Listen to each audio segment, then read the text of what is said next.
Alors là, la photo que vous voyez là c'est le dessous de la ligne Maginot. Et un peu la ligne Maginot, bon alors évidemment c'est lié à la gare, mais c'est un petit peu aussi l'idée que parfois on fait fausse route, qu'on prend des mauvaises décisions. Donc c'est un peu ce que je mets ici, c'est qu'on pourrait considérer que la ligne Maginot, c'est un peu l'exemple du bug de la rationalité. C'est voilà, on a construit des infrastructures avec un logiciel de la Première Guerre mondiale, donc une guerre de tranchées, alors qu'en fait la guerre avait beaucoup évolué, ça n'avait plus rien à voir. Et donc on a un peu cet exemple de la ligne Maginot comme voilà, d'un bug comme ça à un moment donné, l'exemple. Sauf qu'en fait, il y a des lignes Maginot partout aujourd'hui. C'est pas la seule ligne Maginot, il y en a partout. En fait, on fait des tas d'erreurs comme ça en permanence. Et c'est souvent des erreurs liées à une forme d'optimisation et de performance. Et donc là, je prends un exemple récent, c'est le canal de Suez, donc, qui a défrayé la chronique récemment. Donc voilà, une infrastructure qui a été pensée comme une optimisation pour augmenter la performance, raccourcir les trajets des navires. Et on fait passer dans ce canal des gros bateaux, des gros porte-conteneurs pour optimiser le trajet.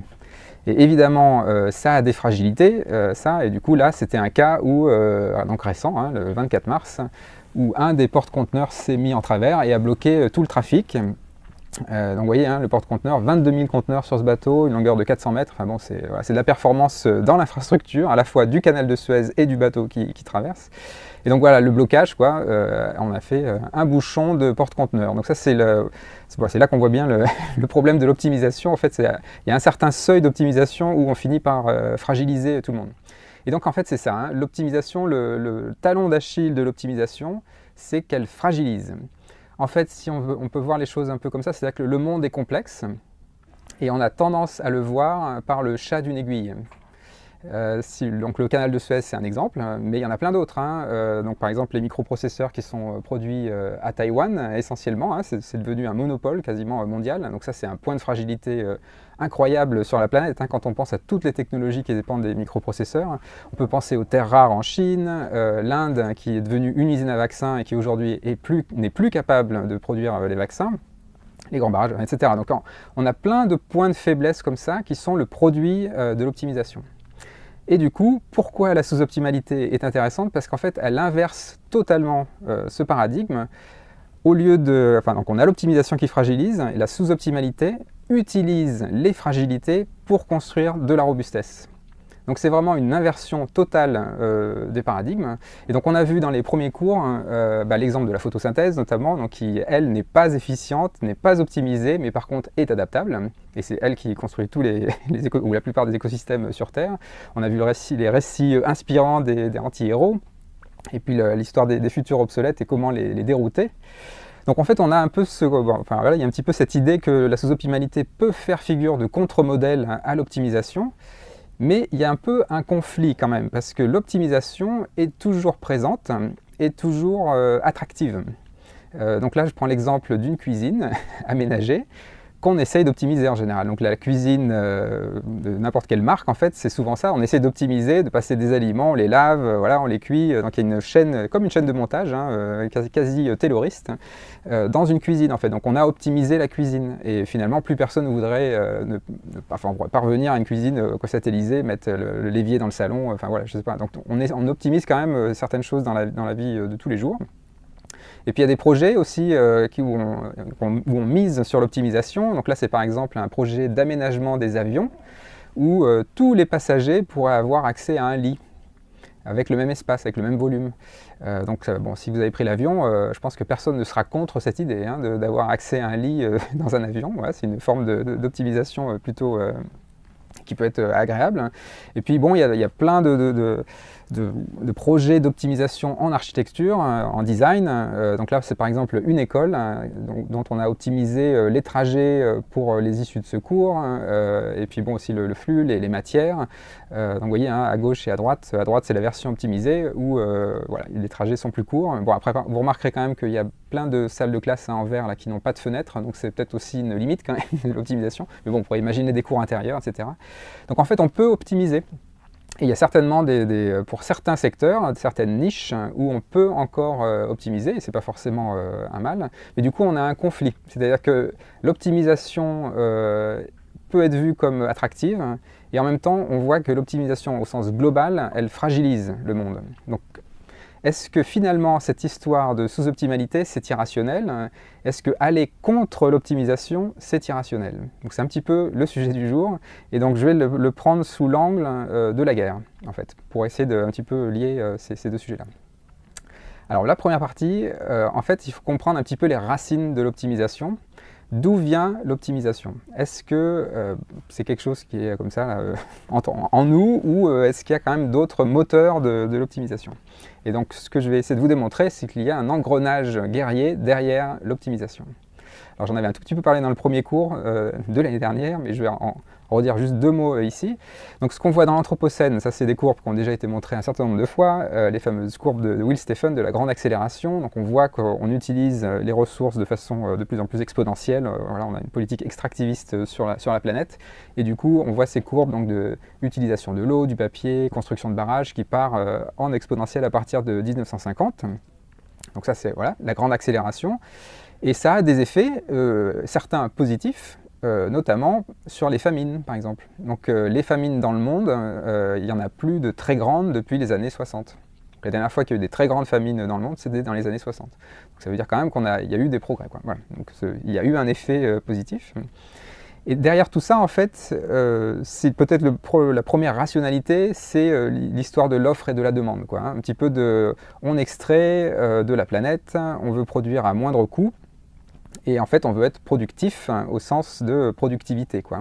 Donc ça, c'est un petit peu la rationalité centrale de l'Anthropocène, c'est voilà, extraire et être productif. Donc il y a une forme d'optimisation ancrée dans cette idée dans cette rationalité. Et donc en fait, le métier qui est vraiment associé à l'Anthropocène, c'est l'ingénieur. Parce que l'ingénieur, c'est ce qu'il fait. C'est en fait, ce qu'il ou elle fait, c'est d'être productif, hein, d'inventer cette rationalité de la productivité. Ça passe par de l'ingénierie. Et alors, dans l'Anthropocène, il y a des ingénieurs pour tout. C'est-à-dire qu'il y a des ingénieurs en mécanique, je les ai listés, hein, mais il y en a plein d'autres, hein, aéronautique, électrique, énergétique, civil, chimique, biotechnologique, géologique, minier, industriel, gestion, militaire, et même dans les sciences humaines, hein, sociale, gestion, financière, pédagogique, psychologie du comportement, il y a des ingénieurs partout, hein.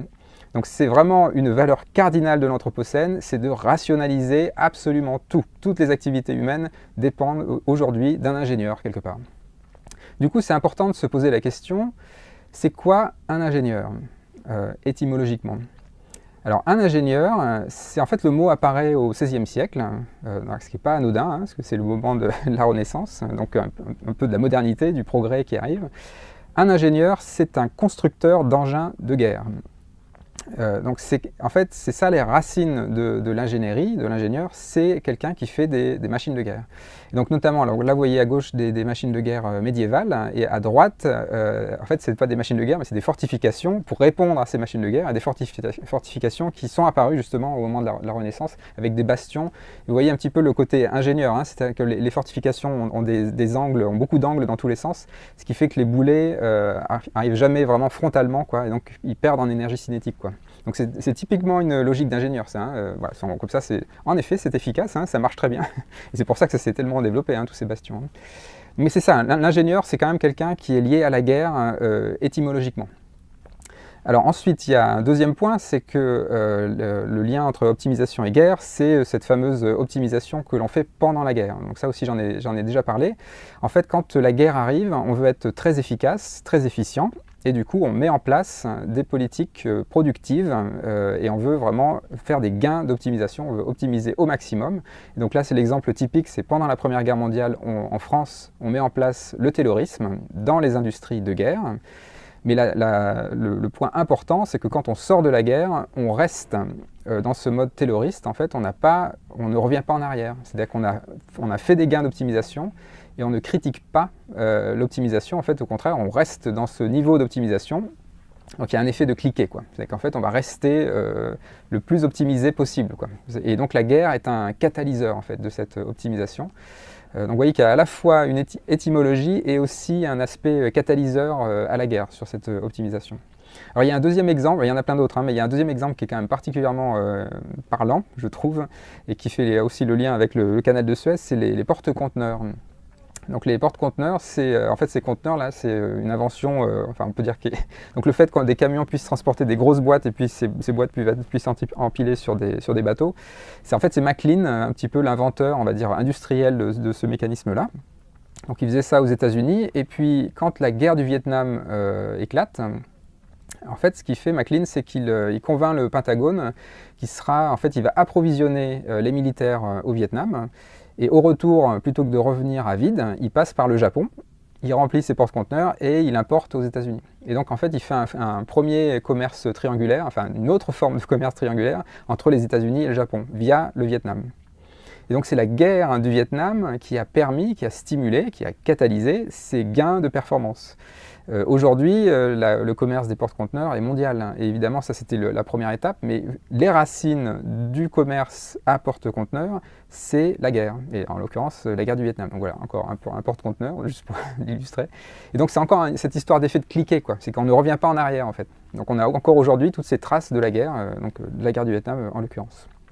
Et puis un troisième point qui lie l'optimisation à la guerre, c'est qu'en fait, il y a toujours des effets rebonds dans ces histoires-là. C'est-à-dire qu'en fait, on veut optimiser, théoriquement, mais en fait, quand on optimise, on produit plus, ça devient plus attractif, et du coup, on produit encore plus de ressources et on en consomme encore plus.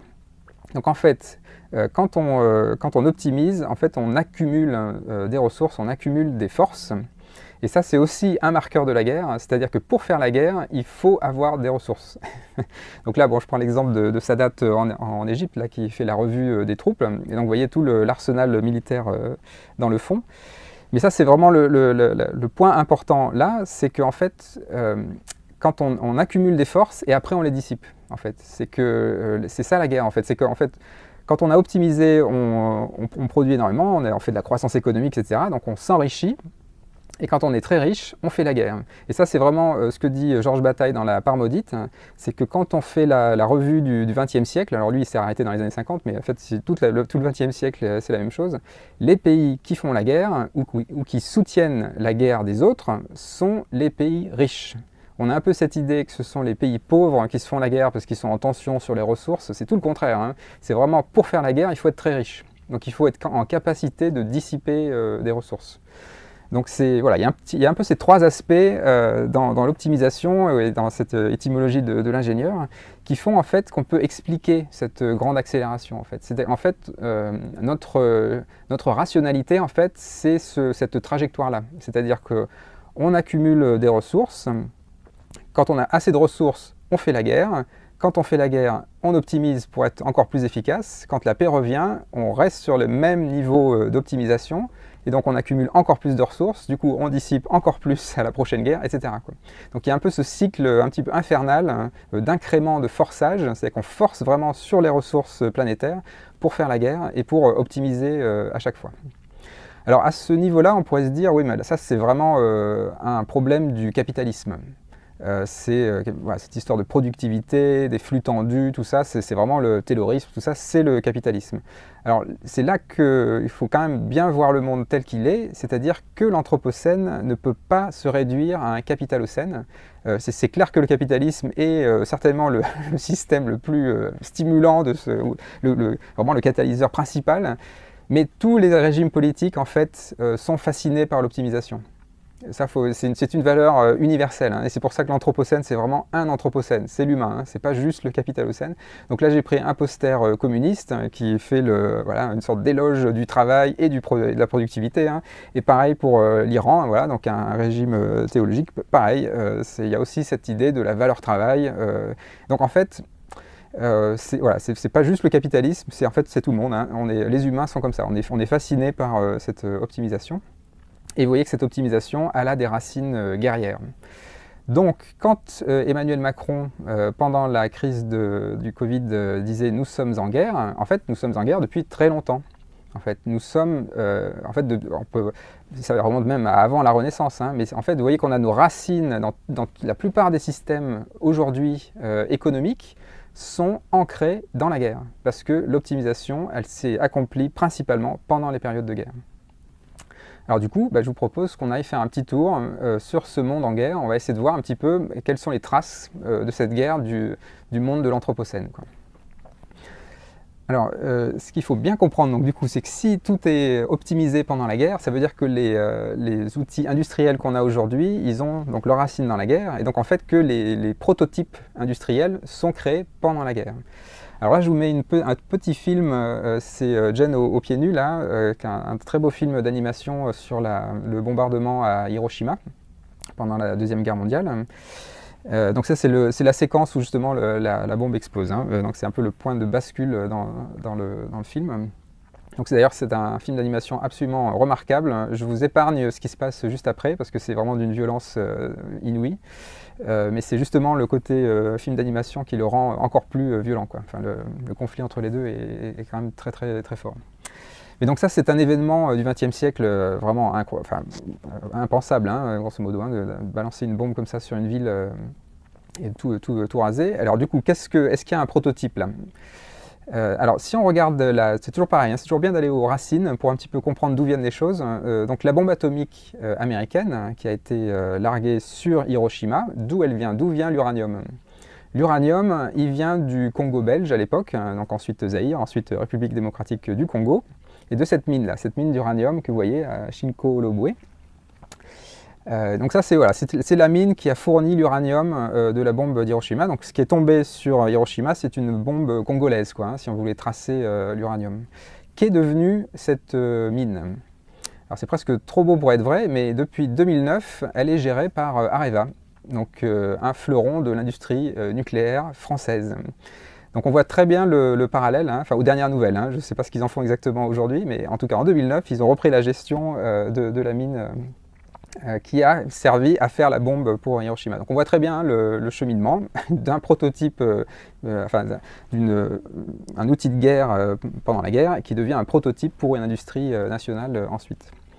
Alors, un autre exemple, c'est le fameux exemple des engrais. Donc en fait là, ça commence par Haber qui produit un procédé qui permet de transformer l'azote de l'air en ammonium. Avec cet ammonium, on fait des explosifs, et c'était son but principal, hein. C'est le prix Nobel de chimie 1919, Haber, donc on voit bien, on est en pleine... il l'a eu après, mais il a fait ce procédé avant la Première Guerre mondiale.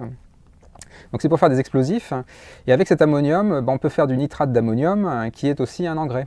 Et juste les nitrates d'ailleurs, c'est un engrais. Donc du coup, on est passé d'un explosif militaire, enfin d'un procédé qui était pensé pour faire des explosifs, à quelque chose qui est un engrais aujourd'hui, et qui est un engrais massif. Le nitrate, hein, c'est un des marqueurs principaux de l'Anthropocène, hein. Nos sols sont bourrés de nitrate, et ça c'est vraiment dans la stratigraphie, c'est un marqueur de l'Anthropocène. Alors parfois, la mémoire historique des engrais comme étant des explosifs auparavant revient.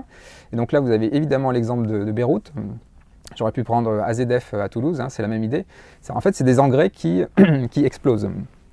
Je vais boire un coup. C'est qu'en fait, c'est encore des nitrates d'ammonium, quoi. Donc ça a toujours une valeur explosive. Et ça a beau être des engrais, ça peut aussi être des explosifs. Donc parfois, leur mémoire se rappelle à nous, quoi. Leur mémoire de guerre revient, quoi. Et en fait, si on regarde un peu tout, avec ce regard-là, si on prend un petit peu nos lentilles, les racines guerrières de tous les outils de la vie du quotidien, c'est absolument incroyable en fait. On peut voir la guerre partout en temps de paix aujourd'hui. Donc là, vous avez par exemple un avion qui disperse des pesticides. Alors, en gros, c'est une guerre chimique faite avec des avions. L'aviation, c'est encore une industrie fortement stimulée par la guerre en fait, hein. Avant, c'était quelques aristocrates qui essayaient de voler, hein, les tout premiers avions. Dès qu'il y a eu la guerre, c'est devenu une industrie de masse en fait. Là, je prends un autre exemple, hein, des masques à gaz. Là, c'est dans le très très beau documentaire Notre pain quotidien, que je vous conseille, qui est un documentaire totalement stérile, mais qui est très fort justement pour cette raison-là. Donc là, vous avez quelqu'un qui est en train de mettre des pesticides dans une serre avec son masque à gaz. Et donc évidemment, le masque à gaz, hein, on peut le retrouver dans les tranchées dans la Première Guerre mondiale. Donc vous voyez, en fait, on peut trouver des tas d'exemples. Et alors si on cherche bien, alors là, j'ai trouvé quelque chose d'assez incroyable. Donc j'ai pas encore vu ça en France, mais ça, c'est aux États-Unis. Donc c'est des drones qui sont des drones lanceurs de flammes pour dénicher, pour brûler les nids de frelons et des choses comme ça, donc dans les arbres ou je sais pas où, à distance. Donc c'est un lance-flamme qui envoie des flammes à 7 mètres de distance. avec un drone. Hein. Donc alors je ne sais pas qui a conçu un truc pareil et qui a pensé que c'était bien de vendre ça dans le commerce. Bon, je ne sais pas, enfin il faut quand même se poser des questions. Mais voilà, donc là c'est Terminator 2, mais en version, enfin Terminator en version aujourd'hui quoi, en vente libre. Donc en fait on se rend bien compte que ces outils de guerre là ils sont bien partout, et puis ça, a priori on reste sur la même trajectoire. Et en fait, ça va un petit peu plus loin, parce qu'en fait, cette guerre qui est un peu partout, ces instruments de guerre qui sont partout, en fait, c'est totalement banalisé, en fait. C'est-à-dire qu'en fait, ils sont dans notre quotidien, c'est vraiment des marqueurs de l'Anthropocène à tous les niveaux, et on s'en rend même plus compte. Donc le fameux exemple des autoroutes, donc des autoroutes qui étaient là avant le régime nazi, hein, quand même, hein, mais c'est quand même, les nazis, en fait, n'étaient pas très pro-autoroute au début, et après, ils sont complètement retournés, et en fait, ils ont utilisé les autoroutes comme un marqueur de la modernité, de l'efficience, de l'optimisation. On est toujours dans la même philosophie, hein, voilà, de la performance. Et donc c'est voilà, cette rationalité de l'efficacité, comme je l'ai dans le titre, qui est en fait symbolisée par l'autoroute. Et donc aujourd'hui, on construit des autoroutes, bon là on construit des lignes TGV en parallèle, et donc là on voit bien cette rationalité d'optimisation qui est vraiment où on voit un aspect des choses, c'est-à-dire que si vous êtes si vous êtes sur la route qui va du haut en bas de l'image, bah, c'est clairement optimisé, hein, c'est que vous pouvez aller beaucoup plus vite du bas au haut. Par contre, si vous voulez aller de droite à gauche, ça va être beaucoup plus compliqué parce qu'il va falloir traverser une autoroute et puis il va falloir aussi traverser bientôt une ligne de TGV. Quoi. Donc voilà, c'est une optimisation toujours très un peu monomaniaque sous un angle. Quoi. Mais c'est surtout cette idée de banalisation qui m'intéresse, c'est-à-dire qu'en fait on a des engins de guerre aujourd'hui construits par des ingénieurs et on ne fait plus le lien avec la guerre. Quoi. Et alors si on reprend des images un petit peu, voilà, des images satellites là par exemple de la fragmentation de toutes ces parcelles, c'est aussi une forme d'optimisation agricole cette fois, c'est-à-dire qu'en fait on fait des champs qui sont adaptés pour la mécanisation. Et donc c'est toujours pareil, on optimise et c'est totalement banalisé. Alors voilà, donc la monoculture c'est un peu la même chose, c'est toujours on optimise pour les machines. Et là on pourrait se dire oui mais bon ok, alors les autoroutes, les champs, c'est une certaine industrie, nous dans notre maison on ne fait pas ça. Bien sûr que si, en fait, parce que la pelouse c'est la même chose, en fait, c'est une monoculture, en fait, c'est une monoculture qu'on fait dans son jardin, mais c'est aussi une monoculture. Donc finalement, ça nous va très bien, cette histoire d'optimisation ultime, de performance ultime, finalement, et d'inspiration guerrière, c'est-à-dire on le vit tous les jours, et on est même des acteurs volontaires pour le mettre en place, quoi. Alors, la question, évidemment, c'est si nous sommes en guerre depuis si longtemps, et si ça nous plaît, si on continue à être dans ce mode guerrier, on fait la guerre à qui? C'est qui l'ennemi dans cette guerre? Et donc c'est évident, la guerre, c'est le vivant. L'ennemi, c'est le vivant. On fait la guerre contre le vivant. Donc là, vous avez une photo d'une déforestation en Indonésie. Bon, très clairement, notre optimisation, qui paye l'addition, c'est le vivant. En gros, hein, c'est la planète, quoi.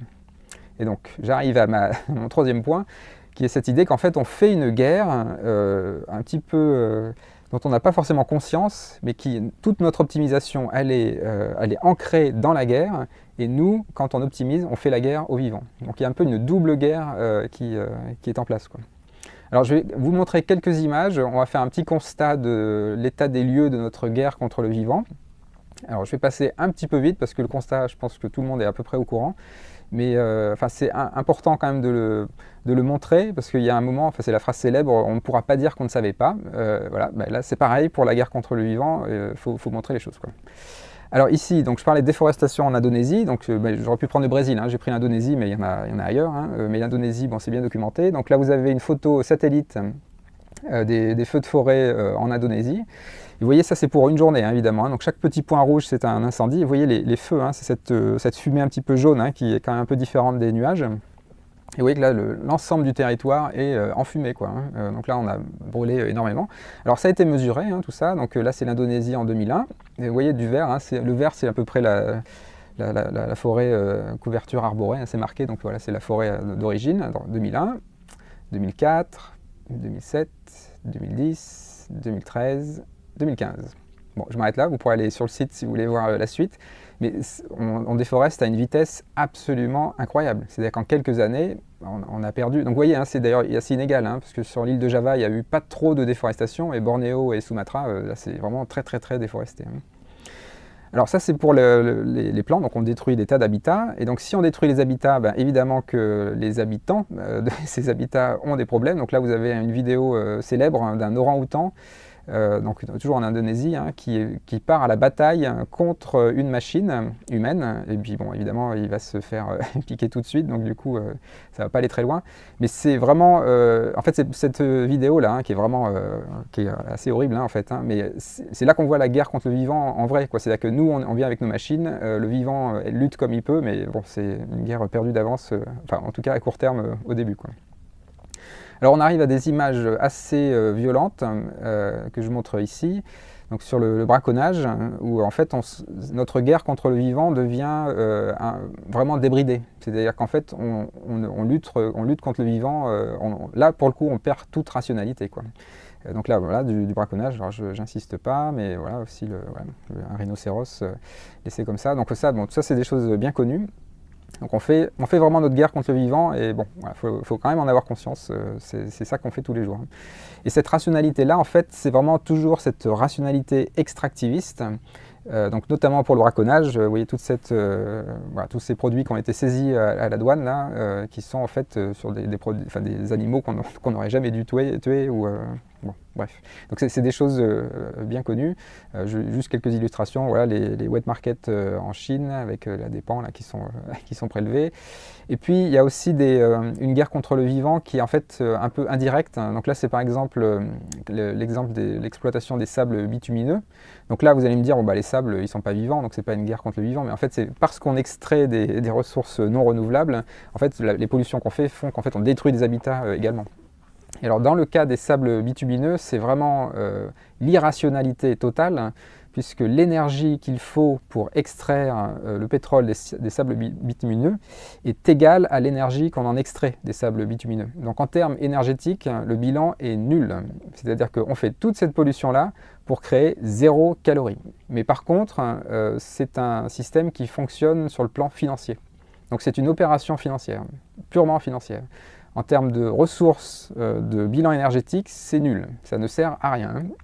Mais c'est bon, c'est ce qu'on fait. Donc ça, c'est la rationalité de l'optimisation, arriver un peu au bout de ce qu'elle peut faire, mais sauf qu'on le fait aujourd'hui, et c'est encore stimulé à coup de subventions, etc.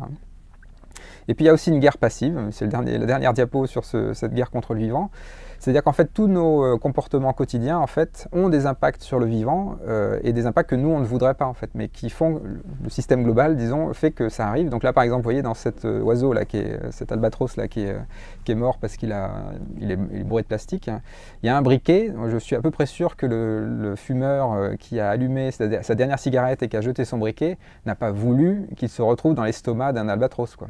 Mais sauf que ça s'est passé, quoi. Donc voilà, on fait une guerre contre le vivant vraiment à tous les niveaux, quoi. Et donc pour finir là-dessus, on a souvent cette idée de la guerre avec ces images totalement aberrantes de la guerre. Donc là par exemple, encore une fois, le Vietnam, le bombardement au napalm, où en fait on bombarde des forêts. Enfin, c'est quand même un peu irrationnel hein, de bombarder des forêts.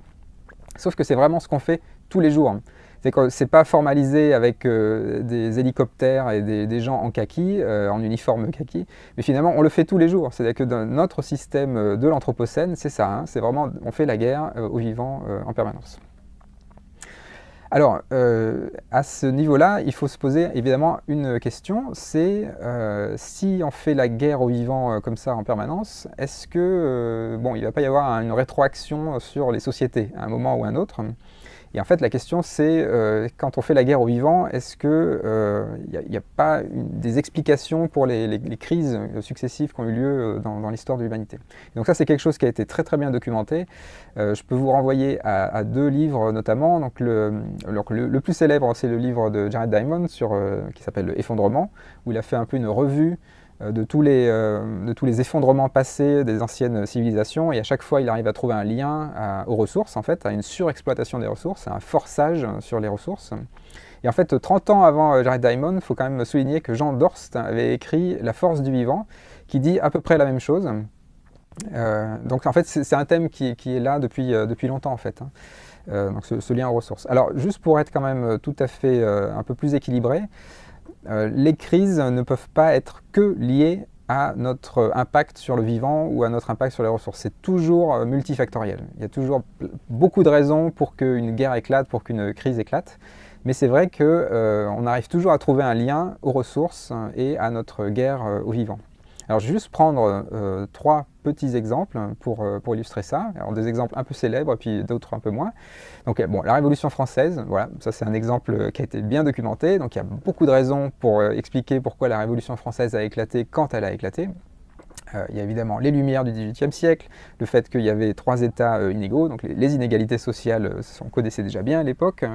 Il y avait la bourgeoisie qui était un petit peu bancale par rapport à son vrai pouvoir et sa représentation politique, la monarchie qui était en pleine crise, et puis il y avait une crise financière, alors ça va peut-être vous rappeler des souvenirs plus récents, un déficit systématique, donc c'est bon, voilà, un peu le terreau, disons, de la crise du point de vue social. Mais il y a eu quand même des catalyseurs extérieurs qui sont plus liés aux ressources. Donc il y a quelque chose qui est assez connu, c'est cette histoire de l'éruption du Laki en Islande. Donc une éruption énorme en fait qui a eu lieu quelques années avant la Révolution, donc c'était en 1783. Et qui a fait un énorme nuage, hein, comme l'Islande fait de temps en temps. Sauf que là, c'était un énorme nuage, quoi, et puis ça a duré longtemps, et du coup, ça a eu des effets sur la qualité de l'air, sur aussi les récoltes, hein, aussi. Donc vous voyez, il y a une surmortalité de l'ordre de 30% au Royaume-Uni et en France à l'époque. Donc c'est un impact climatique, une perturbation climatique, enfin climatique dans le sens général, hein, climatique, parce que là c'est une éruption, mais qui a eu un impact. Alors c'est souvent mis en avant comme explication extérieure pour expliquer pourquoi en 1789 on fait la Révolution en France. En fait, d'autres auteurs pensent qu'en fait il y a eu une autre perturbation climatique plus pertinente en fait et qui est plus proche de 1789. Ce qui se trouve que 1787 et 1788 ont été des années terribles pour l'agriculture. Il y a eu des pluies diluviennes, il y a eu beaucoup de chaleur, il y a eu des grandes grêles. Enfin, en gros, ça a été voilà, 2 années vraiment climatiquement compliquées pour l'agriculture. Et donc en fait on a des récoltes qui sont vraiment amputées d'un grand volume. Et ça en fait si vous ajoutez à un terreau déjà fragile à cause de l'éruption, plus toutes les crises sociales, bon, tout s'accumule quoi, et au bout d'un moment ça peut créer une révolution. Alors là vous voyez ici sur ce graphe les prix agricoles, l'évolution des prix agricoles, et vous voyez en fait c'est pas énorme, enfin, il y a eu une augmentation hein, très clairement, donc il y a eu une augmentation et vous voyez que ça s'accélère vers 1789, donc là c'est clairement, on a passé un seuil quoi, certainement, avec tout le reste, hein, encore une fois, il n'y a pas que les récoltes, mais avec le reste, ça a dû contribuer à créer la révolution, mais vous voyez que c'est pas non plus... c'est pas plus 100% quoi, hein, les prix, hein. En fait c'est graduel, donc c'est aussi une leçon, c'est qu'en fait pourquoi une crise arrive, il y a une tendance mais c'est pas forcément un saut soudain quoi. Alors là il faut penser à la dissonance temporelle pour vraiment voir un peu tous les facteurs. C'est qu'en fait en 1789 les Français n'avaient pas vu la famine depuis 80 ans en fait. Donc en fait, ils avaient oublié ce que c'était que la famine. La dernière famine en France, quand on est en 1789, c'est en 1709. Où là, il y avait une famine magistrale, hein, 8% de la population qui meurt, bon, c'est quand même c'est majeur. Mais du coup, en 80 ans, voilà, il y a plusieurs générations qui passent. Et donc, du coup, l'acceptabilité d'un monde où il y a moins de récoltes, il y a moins de blé, il y a moins de... Voilà, ça passe moins, quoi. Donc, du coup, voilà, il peut y avoir tous ces facteurs qui contribuent. Mais vous voyez un petit peu le lien au vivant, en fait, c'est toujours pareil, hein, c'est quand même, il y a pour un certain pourcentage le fait que les récoltes étaient basses en 1789 qui a contribué à la Révolution. Alors un autre exemple plus récent, c'est la guerre civile syrienne qui a toujours lieu actuellement. Donc qui évidemment qui a démarré avec le printemps arabe en 2011. Et puis avec enfin, en tout cas ce qui est dit, c'est que ce graffiti là que je vous présente, qui aurait lancé toute l'histoire, donc ce graffiti dit « Ton tour arrive docteur », parce que Bachar el-Assad est ophtalmologiste de formation. Donc il y avait un peu cette idée, voilà, on va aller contre le pouvoir, on va faire le printemps arabe. Donc évidemment, quand il y a eu le graffiti, il y a eu une répression très forte, hein, et la répression était tellement forte que du coup ça a déclenché voilà, une cascade de crise jusqu'à la guerre actuelle, quoi. Donc ça c'est la partie un peu sociale. Alors juste puisque le sujet c'est la guerre, hein, et que je veux aussi faire passer le message que les guerres sont toujours multifactorielles, qu'il y a le problème du lien au vivant, mais il y a aussi des liens sociaux. Faut pas oublier que le régime de Assad est à une poignée de main du Troisième Reich. Alors c'est le point Godwin de ma présentation. En fait, là vous avez un charmant personnage, Alois Brunner, qui est un ingénieur. Alors c'est un autre genre d'ingénieur, lui c'est l'ingénieur, enfin un des ingénieurs de la solution finale. Donc c'était un peu un des bras droits de Eichmann. Donc voilà, vraiment quelqu'un de vraiment fréquentable. Qui en fait à la sortie de la Deuxième Guerre mondiale va se réfugier en Syrie et devient le conseiller spécial du clan Assad pour le coup d'État en 1966 et ensuite devient plus ou moins le responsable de la répression, de la torture, du renseignement en Syrie, donc depuis 1971. Et puis a priori il est mort en 2001.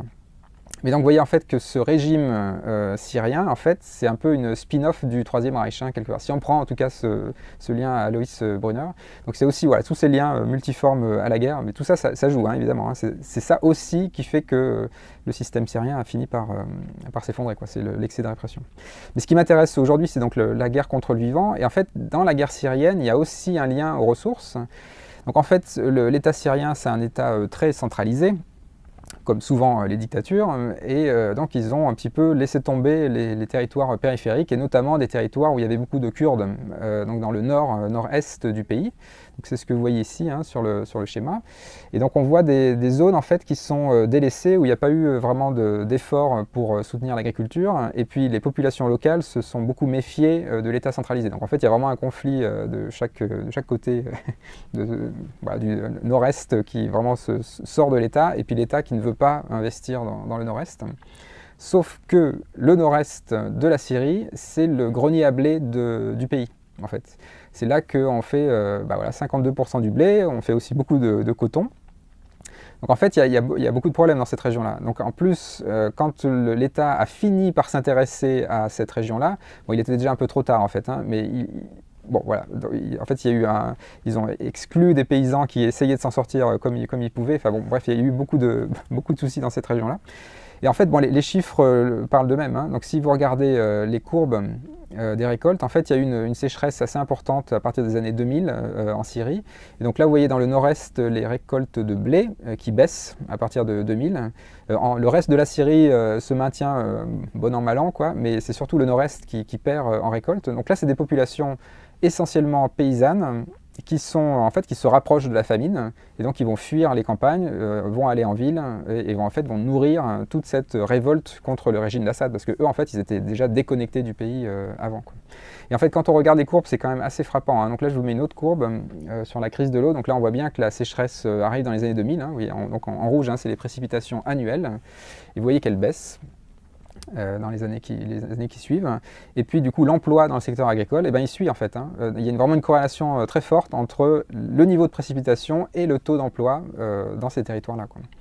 Et donc en fait, il y a des prévisions de la FAO qui indiquent que avec la crise climatique, ça ne va faire que s'amplifier. Il y aura de plus en plus de sécheresse, donc c'est un territoire qui est quand même un peu sur la pente glissante. Et donc on voit un petit peu avec cet exemple-là que la crise syrienne, il y a tout le lien répressif, la dictature, une gestion centralisée, tout ça, mais il y a fondamentalement un lien aux ressources. Et en fait, notamment cette région agricole qui a été un des ferments de la guerre. Enfin, le fait qu'elle était en crise a été un ferment de la guerre. Et un dernier exemple, c'est le djihadisme qu'on essaye de contrecarrer par une approche militaire. Donc c'est au Sahel, c'est l'opération Barkhane soutenue par la France. Mais donc ça, je passe sur les aspects religieux, etc., économiques, etc. Mais il y a quand même un lien aux ressources, c'est que c'est des zones qui sont en désertification. La population a augmenté, donc il y a moins d'habitants par mètre carré de parcelle, donc forcément ça crée des tensions.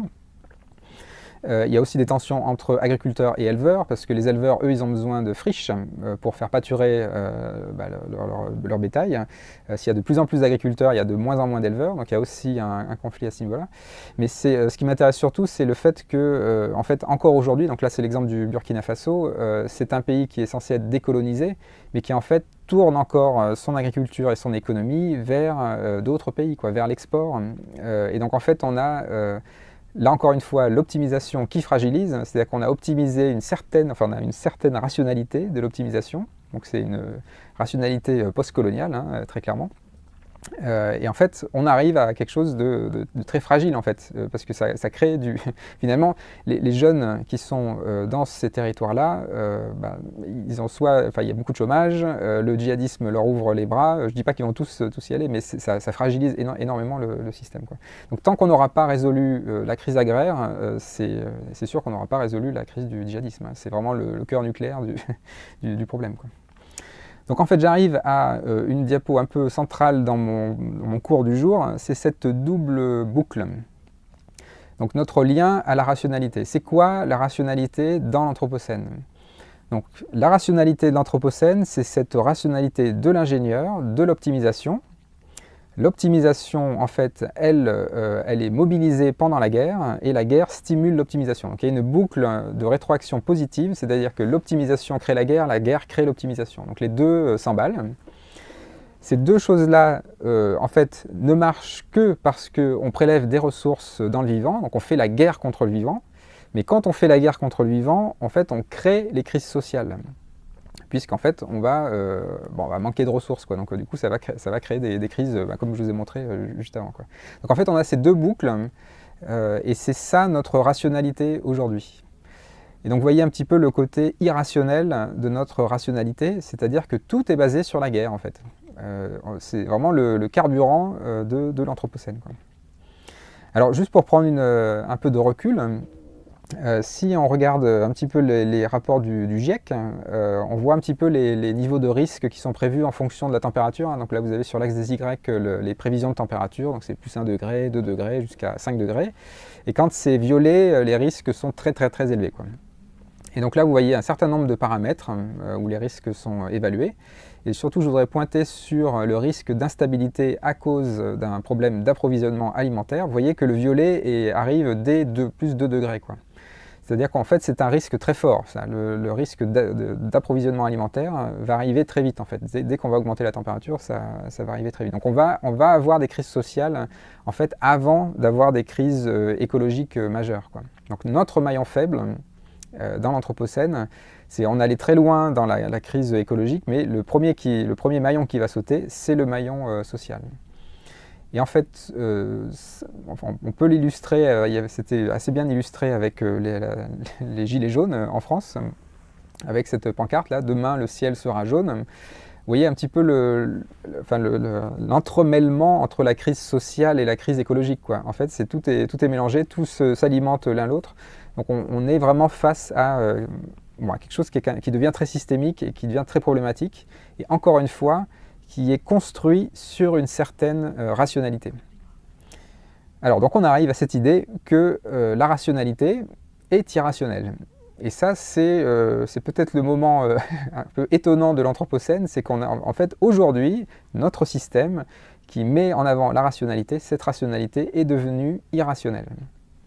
Alors, pour le voir, il suffit de regarder la rétroaction sur l'humanité. Et donc, juste quelques exemples encore une fois. Donc là, vous voyez, c'est les Malouines, donc il y a encore un petit lien à la guerre, si on veut. Mais là, on va arrêter de regarder les pingouins et les effets vraiment sur les écosystèmes. On va regarder vraiment l'irrationalité de nos systèmes sociaux à nous, quoi. Alors, à quel point le monde devient fou, quoi. C'est juste quelques exemples, hein, mais là, par exemple, vous avez Delhi, où il fait tellement chaud que le goudron fond, en fait. Donc vous avez ces rayures là qui serpentent, mais ça c'est juste un effet de la température, hein. Ça n'a pas été peint comme ça. On fait tellement chauffer la planète que nos infrastructures ne tiennent plus le coup. Il y avait d'autres photos où on voyait aussi un avion sur un aéroport dont ses roues qui tombaient, en fait, parce que le tarmac était en train de fondre. Donc on est dans ce monde-là. Une autre image de la folie humaine actuelle, c'est tous ces débris et tous ces satellites qui tournent autour de la Terre. Donc on a 29 000 objets qui tournent autour de la Terre, des objets qui font 10 cm, hein, donc c'est à peu près grand comme ça. Donc c'est beaucoup d'objets quand même, sachant que on sait qu'ils peuvent entrer les uns dans les autres. Voilà, bon, en fait, j'ai déjà parlé de Gravity, donc c'est un peu la même idée. On arrive à un moment où on sait que ça, on ne peut pas continuer comme ça, hein. Là aussi c'est totalement irrationnel, ça, hein. Il y a un moment où il va y avoir une réaction en chaîne, quoi. La pollution de l'air, c'est un autre exemple d'irrationalité totale. Donc là, c'est Shanghai, c'est la même chose à Delhi et dans plein d'autres villes. Alors à Delhi, il y a quelques années, les indicateurs avaient saturé en pollution. Donc si vous aviez tous les indicateurs étaient à 999. C'est pas juste parce qu'ils étaient tous à 999, c'est qu'en fait, on n'était pas capable de mesurer. Les détecteurs n'étaient pas conçus pour mesurer autant de pollution, en fait. Donc on a dépassé même ce qu'on avait imaginé comme pollution maximale, quoi. Donc ça, c'est Delhi. Et puis bon, évidemment, voilà, si je veux revenir à la guerre, les camps de réfugiés, aujourd'hui, des millions de personnes sont déplacées. Et c'est là aussi un produit d'un système global qui devient vraiment irrationnel, quoi. Donc là, bon, je pense qu'on est vraiment au fond du trou. Donc je vais mettre la citation d'Hubert Reeves qui dit « Nous menons une guerre contre la nature. Si nous la gagnons, nous sommes perdus ». Donc voilà, c'est un résumé assez clair de la situation. Donc il va vraiment falloir gagner la paix, hein. C'est ça l'enjeu, hein, c'est ce qui nous attend. Mais en fait, donc là, jusqu'à présent, j'ai parlé de guerre, hein, de tout du long. C'est vraiment le thème du jour. Mais est-ce que vraiment il s'agit d'une guerre? Est-ce que le mot guerre est le bon terme pour ce que l'on fait à la nature, ce que l'on fait au vivant, quoi? Est-ce que c'est vraiment une guerre contre le vivant? Alors comme le dit Michel Serres dans le Contrat naturel, la guerre a des règles. Elle a toujours eu des règles, hein. Depuis l'Antiquité, il y a toujours eu des règles, des armistices, il y a des crimes de guerre, etc. Donc on sait, la guerre a un cadre juridique.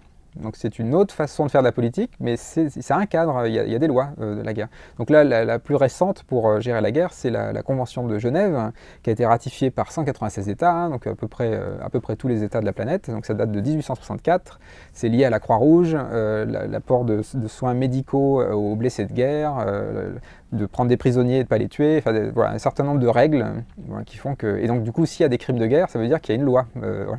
Donc il y a un cadre à la guerre. Alors quand je dis qu'il y a une guerre contre le vivant, est-ce qu'il y a un cadre à cette guerre contre le vivant? Et la réponse, c'est non, en fait. Il n'y a pas de cadre. C'est qu'on fait une guerre contre le vivant, mais c'est une guerre sans loi. Et donc c'est ce que Michel Serres utilise. Donc il utilise en fait la peinture de Goya dans le Contrat naturel. Et donc il dit « Nous nous écharpons dans de vains combats, tandis qu'à chaque coup de gourdin, l'un et l'autre nous enfonçons dans les sables mouvants. » Donc en fait, c'est une guerre sans loi, donc du coup en fait c'est plutôt de la violence en fait, et une forme de violence gratuite, quoi. Donc c'est pire que la guerre en fait, c'est que notre guerre contre le vivant en fait c'est plutôt une violence contre le vivant, quoi. Et qui devient évidemment très contre-productive parce qu'elle a beaucoup de rétroactions sur nos systèmes sociaux, quoi. Enfin, naturels et sociaux évidemment. Du coup, la sous-optimalité, est-ce que la sous-optimalité peut faire un contre-modèle? Parce que enfin, la force de la sous-optimalité, c'est pour moi en tout cas, c'est d'aller contre le cœur nucléaire qui est l'optimisation. Donc en fait, c'est de critiquer l'optimisation. C'est pas seulement de critiquer la performance, la maximisation, c'est même de critiquer l'optimisation. Donc c'est un cran plus loin. Donc est-ce que la sous-optimalité peut faire figure de nouvelle rationalité dans le monde qui vient? Donc évidemment, je n'ai pas la réponse, mais c'est une ouverture, c'est une piste de recherche que j'ouvre, hein, et que tout le monde est invité à participer. Mais donc l'idée évidemment, c'est comment on fait pour éviter des crises, quoi. C'est ça l'enjeu, hein. Et donc, bon, voilà, je prends cette illustration pour le démontrer. Il y a plein de... Là j'ai mis aussi Guillaume Erner, hein, le Super Fail, c'est un très bon podcast sur France Culture si vous voulez voir. Donc, mais comment on fait pour éviter les crises? Alors du coup, la sous-optimalité, encore une fois, je remets cette diapo juste pour rappeler, pour que ce soit autonome, ce cours. Donc le vivant, lui, n'optimise pas. Souvent, on a cette idée que le vivant optimise, mais non, le vivant n'optimise pas, il ne met pas l'accent sur la performance. Au contraire, le vivant se construit sur des fragilités pour construire de la robustesse. Donc ces fragilités, hein, c'est toujours pareil, inefficacité, hétérogénéité, incertitude, lenteur, redondance, incohérence, etc., quoi. Donc toutes ces fragilités-là fondent la robustesse. Et en fait, la robustesse, enfin comprendre que la robustesse, c'est la valeur cardinale du XXIe siècle, ça c'est clair, parce qu'en fait, si on est dans un monde qui est de plus en plus incertain, si on veut faire face aux crises, c'est plus du tout la performance, notre compas, c'est plus du tout la performance, c'est la robustesse. Et donc, si c'est la robustesse, il faut comprendre comment on peut faire de la robustesse. Il se trouve que le vivant le fait depuis des milliards d'années. Donc on a une librairie de solutions de robustesse dans le vivant. Donc c'est pour ça, c'est en ce sens que je pense que la sous-optimalité est un contre-modèle qui vaut le coup d'être exploré en tout cas. Alors je vais juste prendre quelques exemples pour montrer comment le vivant gère les crises. Et ça donne un petit peu une idée d'une autre façon de gérer les crises, quoi. Voilà. Donc là, vous avez un exemple qui est sympathique, c'est les manchots là. Donc quand c'est vraiment la crise, hein, pour eux, ça veut dire qu'il y a du blizzard, quoi. Donc il fait très très froid. Si vous laissez un manchot dans le blizzard tout seul, hein, il va mourir, hein. Il fait trop froid, hein. Les manchots résistent bien au froid, mais il y a quand même une limite inférieure. Ils ne peuvent pas descendre en dessous d'une certaine température. Donc qu'est-ce que font les manchots? En fait, ils se rassemblent, ils font la tortue, ce qu'on appelle. Et donc c'est une thermorégulation sociale. C'est-à-dire qu'en fait ils tournent, c'est pas toujours les mêmes qui sont à l'extérieur. Et donc ceux qui sont à l'intérieur de la tortue, ben, ils sont à la bonne température en fait, ils sont protégés par les autres. Et donc ça c'est typiquement de la sous-optimalité parce que là on met l'accent sur la robustesse du groupe au lieu de mettre l'accent sur la performance individuelle. C'est là un fait biologique qui montre que l'évolution a sélectionné la robustesse du groupe et non la performance individuelle. Donc là, alors je ne dis pas qu'il faut tous qu'on se comporte comme des manchots, mais c'est juste pour donner cette idée-là, quoi, que en fait la clé pour résister aux crises, c'est de penser à l'échelle de la population et de mettre le compas sur la robustesse. Donc c'est l'exemple des manchots, mais alors il y a des exemples un petit peu identiques chez les plantes. Alors ça c'est assez frappant, donc vous êtes dans une forêt, et vous enlevez un arbre. Vous enlevez un arbre de cette forêt et maintenant vous observez ce qui se passe pour les arbres autour. Donc si vous enlevez un arbre en bas d'une montagne, donc où les conditions sont plutôt favorables, où il y a plutôt abondance des ressources et climatiquement ça se passe bien, si vous enlevez un arbre, les autres arbres vont occuper l'espace rapidement. En fait, ils vont faire plus de biomasse, ils vont pousser plus rapidement parce qu'il y a un espace qui a été libéré. Et donc ça, ce que ça révèle, c'est qu'avant, il y avait de la compétition. Qu'avant, les arbres ils étaient en compétition les uns avec les autres. Vous faites exactement la même expérience en haut d'une montagne, où les conditions sont beaucoup plus extrêmes, beaucoup plus difficiles. Vous enlevez un arbre, la biomasse des arbres voisins diminue. En fait, les arbres voisins ont plus de mal à croître. Parce qu'en fait, ce qui se passe quand les conditions sont difficiles, les arbres là ne sont plus en compétition, ils sont en coopération. Et donc en fait, si vous enlevez un arbre, ben, vous enlevez un partenaire. Et du coup, les autres arbres ont des problèmes, et du coup, ils poussent moins vite, quoi. Mais ça peut même être les mêmes arbres, hein. C'est pas une question d'espèce, hein. C'est vraiment une loi fondamentale. C'est ce que je mets dans le titre. L'abondance stimule la compétition, la pénurie stimule la coopération. Ça, c'est une loi biologique, hein, plus ou moins, hein. C'est qu'en fait, on le voit dans plein de systèmes biologiques. Dès qu'il y a de l'abondance, il y a de la compétition, et si vous mettez de la pénurie, il y a de la coopération. Donc ça, c'est encore quelque chose qui a été sélectionné au cours de l'évolution. Et donc ce que je vous disais, c'est vraiment sous-optimal parce qu'on met l'accent sur la résilience du groupe par la coopération. Alors là, j'ai pris animaux, plantes. Est-ce que ça, on peut le retrouver à des échelles plus faibles? Eh bien oui, on le retrouve aussi, c'est la même loi, hein, sur des levures par exemple. Donc des levures, c'est des champignons cette fois, et c'est des champignons unicellulaires, donc c'est des cellules isolées. Alors vous mettez, donc là c'est tout en tube à essai, hein, là. Donc vous mettez des levures qui ne sont pas capables de métaboliser un acide aminé. Et vous mettez deux types de levures. Donc il y a une levure qui n'est pas capable de métaboliser l'acide aminé 1, et puis une autre levure qui n'est pas capable de métaboliser l'acide aminé 2. Si vous les mettez toutes seules, ces levures, donc uniquement une seule levure, donc en monoculture, hein, dans un tube à essai, et que vous ne mettez pas beaucoup de cet acide aminé, donc c'est la courbe en pointillé à gauche, donc vous voyez que au cours du temps, la densité de cellules diminue, ça veut dire que les levures sont en train de mourir, hein. Donc évidemment, il n'y a pas beaucoup d'acide aminé, elles ne sont pas capables de le métaboliser, donc là c'est la catastrophe, quoi. Donc elles vont mourir assez rapidement. Vous mettez exactement la même concentration d'acide aminé, mais vous mettez une co-culture. Donc vous mettez les deux levures ensemble, et bien les deux levures coopèrent, en fait. Elles s'échangent des métabolites, elles cèdent l'une l'autre, hein, entre guillemets, et elles survivent. Donc c'est la ligne en plein, toujours à gauche, hein, low amino acids, là, donc en baisse d'acide aminé. En fait, la population survit en condition de pénurie parce qu'il y a coopération entre les levures. Donc oui, c'est des cellules isolées, hein, donc on ne peut pas faire plus simple comme système, mais c'est encore une démonstration que les systèmes vivants coopèrent quand il y a une crise, en fait. Donc ils ont trouvé la solution, en fait, hein. Donc voilà, ça doit nous poser question et ça doit peut-être nous enseigner quelque chose, probablement. Alors, il y a juste quand même pour dire que ça c'est le vivant. Alors je ne voudrais pas mythifier le vivant parce que dans les systèmes sociaux, on est capable de faire la même chose. et en tout cas de s'inspirer de la sous-optimalité avant peut-être de l'avoir formalisée.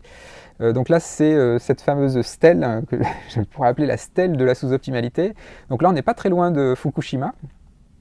C'est la stèle d'Aneyoshi. Aneyoshi, c'est un village pas très loin de Fukushima. Et alors, c'est une stèle qui a été plantée, vous voyez, fin 19e, non, début 20e. Et en fait, ce qu'elle dit, cette stèle, c'est en commémoration des grands tsunamis de 1896 et de 1933. Souvenez-vous de ces désastres et ne construisez jamais vos maisons en deçà de cette limite. Donc, c'est une stèle en terre, enfin en pierre, hein, qui dit en dessous, vous avez un risque de tsunami, quoi. Donc ça, c'était quelque chose que nos ancêtres nous ont laissé pour nous dire il faut garder des marges de manœuvre. Donc ça, la marge de manœuvre, c'est très sous-optimal. C'est justement, on ne veut pas aller au maximum de performance, on ne veut pas vraiment aller jusqu'au gain maximum de performance. Il faut vraiment garder énormément de marge de manœuvre, hein. Je parlais de la photosynthèse avec son rendement à 2%, donc il y a 98% de marge de manœuvre. Donc là, voilà, ça c'est une stèle qui nous dit il ne faut pas construire en dessous. Bon, bah, évidemment, on a mis une centrale nucléaire au ras de l'eau, hein. Donc bon, voilà, voilà, cette stèle-là, bon, c'est un peu une sculpture sous-optimale, si on veut, quoi. Et puis, vu que j'ai beaucoup parlé enfin, en tout cas un peu parlé d'agriculture et de nos jardins, là, de nos pelouses, Gilles Clément, en fait, a réalisé en fait, que certains jardiniers, ou notre façon avant de faire le jardin, était une façon de faire le jardin comme quand on est en guerre, en fait. C'est-à-dire qu'on utilise une guerre chimique, on brûle, il y a même des lance-flammes, hein, enfin, vous avez vu pour les frelons. Là.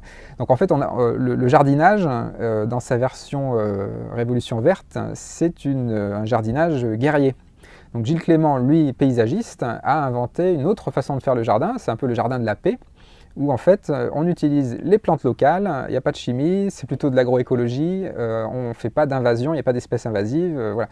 Donc c'est une autre façon de voir le jardinage. Et donc là vous avez l'exemple du jardin de l'École normale supérieure de Lyon en photo, qui a été conçu par Gilles Clément sur ces principes, en fait. Donc c'est possible, hein, on sait faire en fait, hein, c'est juste que voilà, il y a encore un peu de boulot. Ok, ben il me reste 1 minute, donc je vais conclure avec ces quelques idées que j'ai mis sur la table aujourd'hui. Donc voilà, c'est l'irrationalité du rationnel. Donc c'était un petit point, bon aujourd'hui c'est un cours un petit peu négatif, hein, heureusement, enfin, je termine un peu sur une note d'espoir sur la sous-optimalité, mais je pense que c'est important quand même d'aller au fond du constat et de ne pas évacuer le fait que le monde actuel est construit sur la guerre. Il est construit sur l'optimisation qui fragilise. Cette optimisation, elle est d'inspiration guerrière, elle est banalisée, on l'a dans notre vie de tous les jours, on rencontre la guerre tous les jours, et donc on fait cette guerre contre le vivant. Et puis on voit que dans les crises actuelles, il y a beaucoup de liens au vivant, hein. Je n'ai pas parlé de la crise sanitaire du Covid, mais évidemment qu'il y a des liens à la déforestation, j'en parlerai dans le dernier cours de la séance. Et donc je propose une ouverture qui serait que la sous-optimalité pourrait faire figure de nouvelle rationalité. En tout cas, cette nouvelle rationalité de la sous-optimalité est nettement moins irrationnelle parce qu'elle est toujours connectée au vivant.